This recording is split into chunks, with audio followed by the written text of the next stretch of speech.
Would like to see him do a little bit more for the pensions. Make it not so advantageous to be a landlord. I would like to see the tax levels raised before you pay tax, so it goes from 10 up to 15. More social care for the elderly.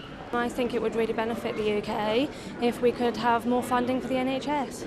So for people in the Norwich city centre, there's a long wish list, and it will be hard for Chancellor Philip Hammond to please everyone with his first budget. One thing we can expect is funding for a new era of grammar schools. Ahead of the announcement tomorrow, the Prime Minister's been speaking about money going into education, which also means the long-promised and always controversial return of selective grammar schools.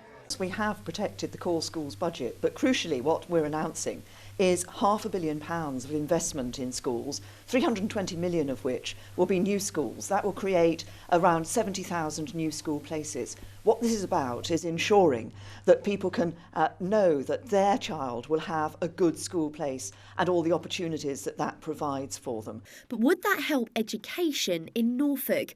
Claire Jones is head at Bignold Primary School in Norwich and a member of the Norfolk Primary Head Teachers Association. This feels to me like a slight slap in the face that we have to continue with potentially hugely reduced budgets while there is a whole new project where no research says that it's actually going to help. Put more investment into our local schools to have really good quality education, which is about education for all and not on a basis of selection.